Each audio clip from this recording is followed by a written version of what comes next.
What's up, everybody? Welcome to another reading with the Crown Priestess. We're just going to tap into some energy. Wild style, freestyle, me style. I'm just going to tap in and see what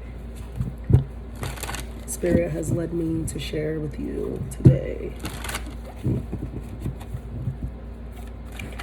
I hope everybody is finding themselves well. It is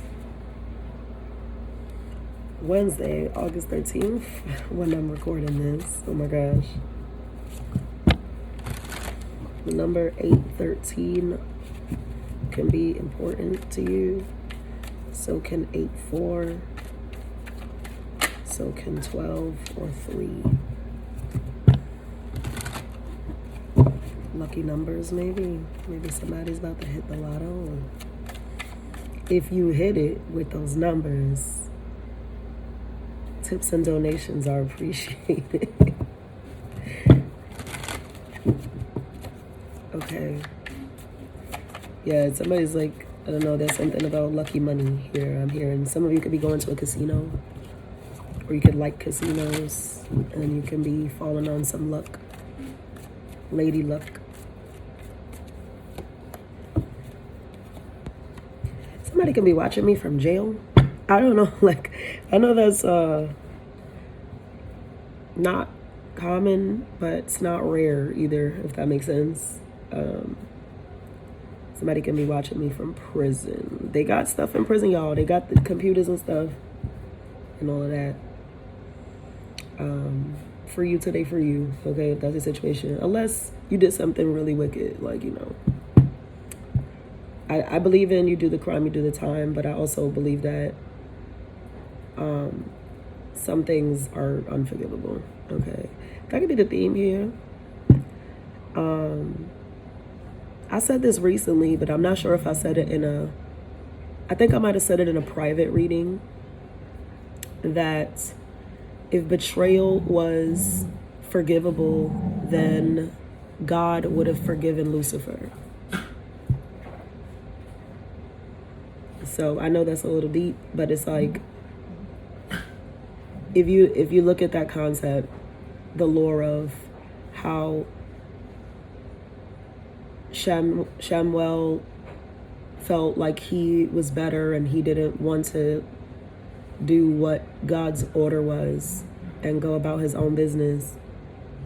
Not my son playing piano in the background. Lucifer is a musician. Okay. But I say all that to say, when he did what he did, babe, can you close your door, please? Christ, please close your door if you're going to play the piano. Close the door, baby. No, close your bedroom door. Christ, close the door. I'm working and you're playing the piano really loud. Thank you. So, right, God could have did a lot of things, obviously, to punish this angel. He promised him his immortality. He made him the most beautiful. He was the first son. He was all the things. He could have just wiped them out, right? He just could have uncreated him, undid him, whatever. Now I'm getting these references from Sandman when he got rid of the nightmare and shit and then had to recreate him later. He could have did all those things, but instead he chose to send him away. Get him out. Okay, that's how he's acting. Get him out of here. Security, get him out.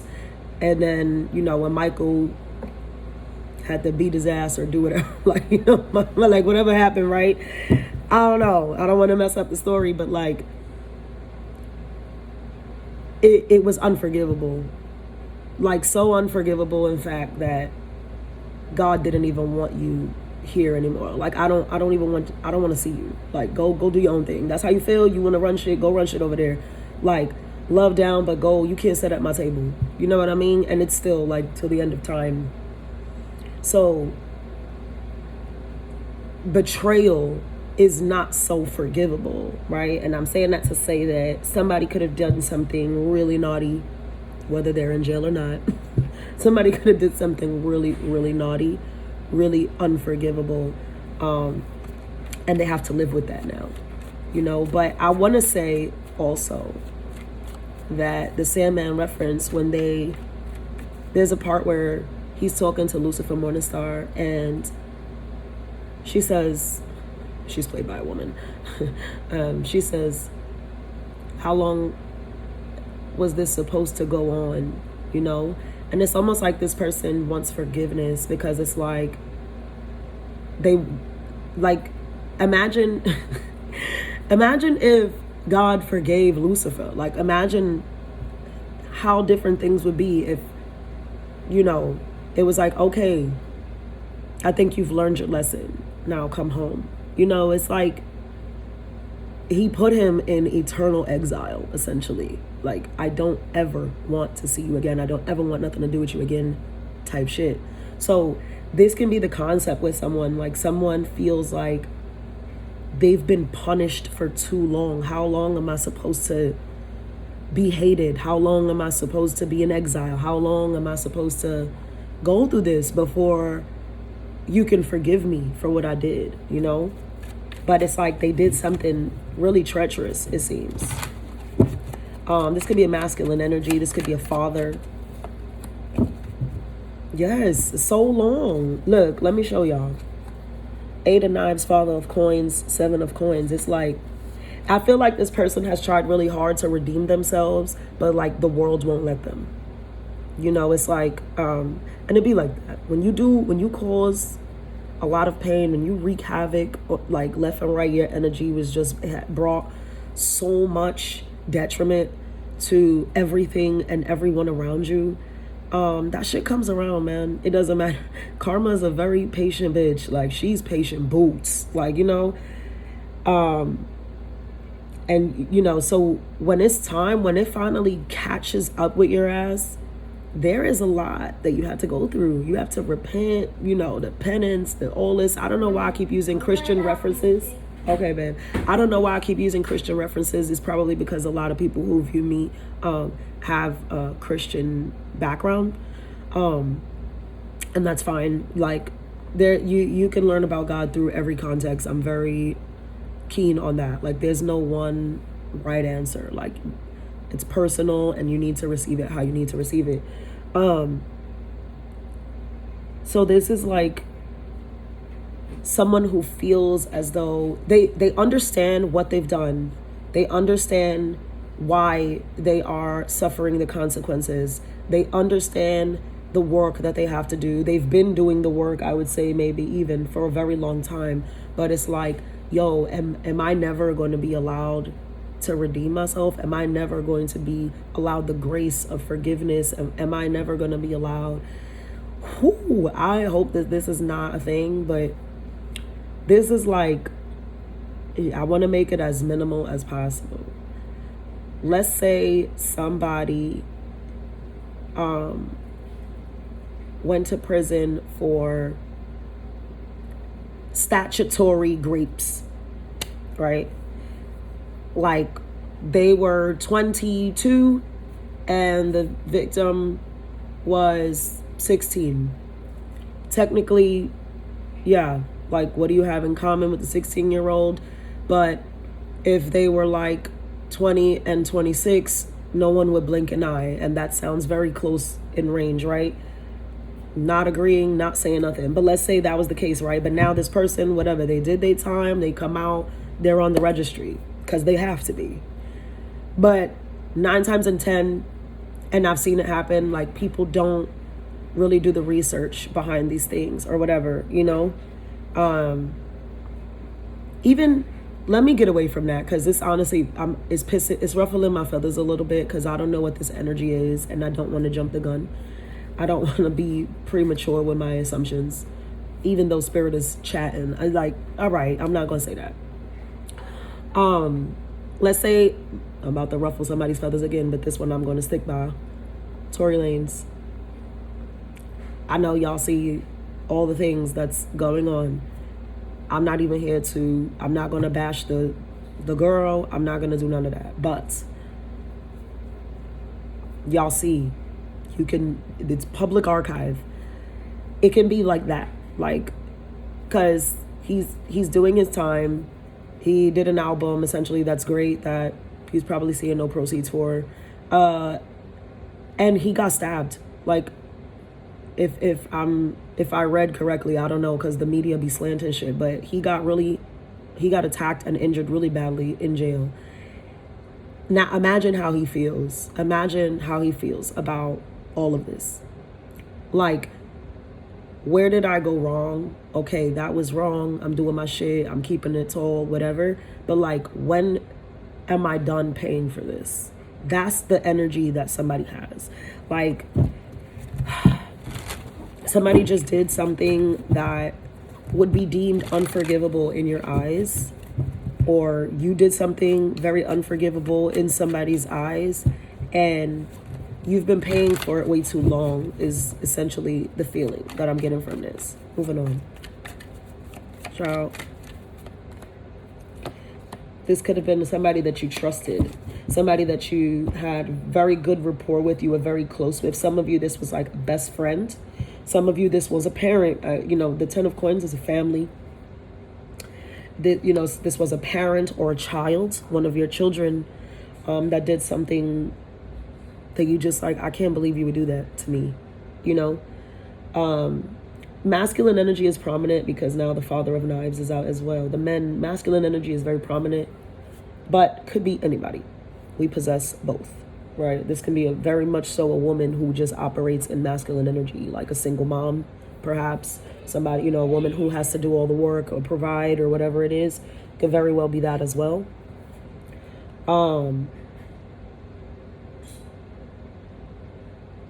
I see very clear that somebody is trying through hell and high water to make amends. Like, this is somebody who is really, but it's like, yo, what else you want me to do? You want me to bleed for you? Like, do I have to crucify myself? There goes the Christian reference again. Like, is that what you need? Do you need me to die for my sins and come back for you to forgive me? Like, what is it? What is it? This person really wants in again. And it's unfortunate because I can feel the authenticity behind this person's remorse. Like, it's true remorse. And it's this never-ending fight to get you to see them in the right light again. But what people have to understand is that some things are not forgivable. And even if I do forgive you, you will never be allowed back in this kingdom. You understand? Like, it's that reference. Like, I might love you. I don't want to see you hurt. I don't want to, I don't wish you any ill will, but you cannot sit at my table ever again. You will never dine with me again. You will never come to my house again. You will never break bread with me again. You will never, nothing. You won't see my children, nothing. You understand? That's this energy.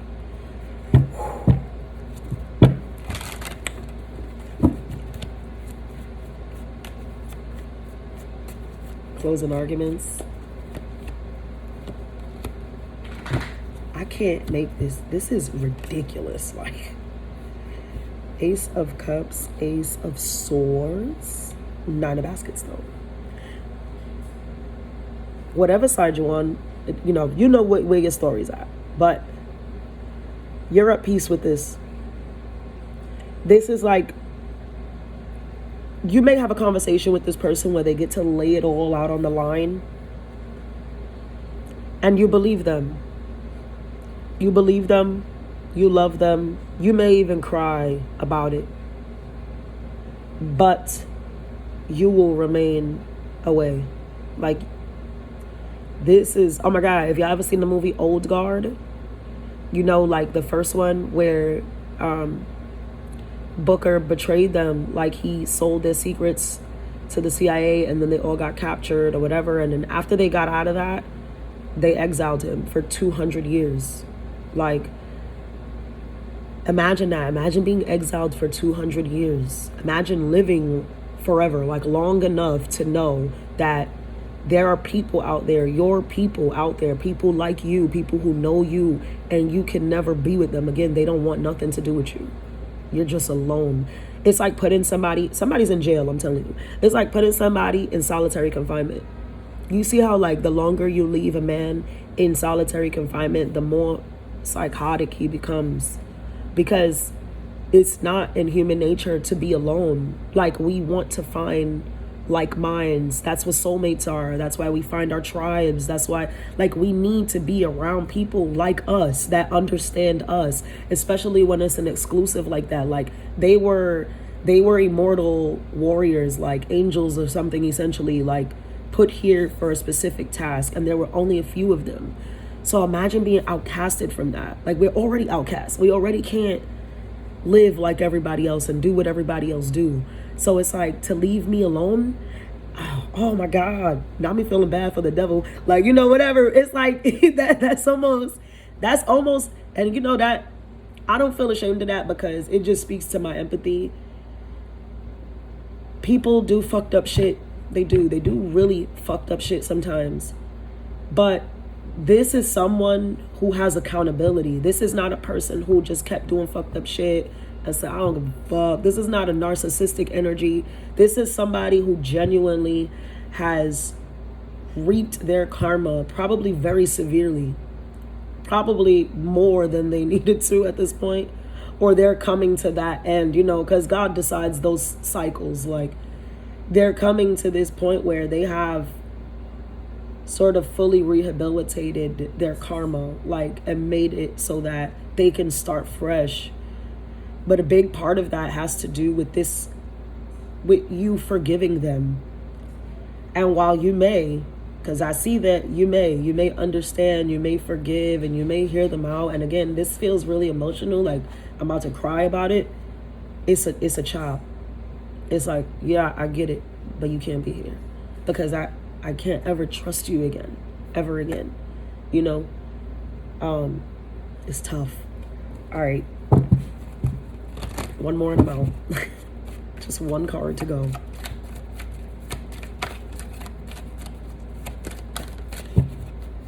This one. Wow. Escuchando. You know what that means? Listening. Escuchando. Listen. You're going to hear this person out. I see clear as day. And they're telling you the truth. And like I said, it's believable. It's very, you can take what they're saying. You can take their pain. You're going to see it. You're going to see this person break down, melt down, drop on their knees maybe. You know, you're going to see a lot, and you're going to hear a lot about what this person has been going through. You're going to hear, if not see, the karma that has been brought onto this person for their mistakes, for their cruelty, for their shortcomings, for whatever they did that wronged you and or the people and environment they were in. But you will walk away alone. But it is important that you listen. Okay? Love, light, and abundance.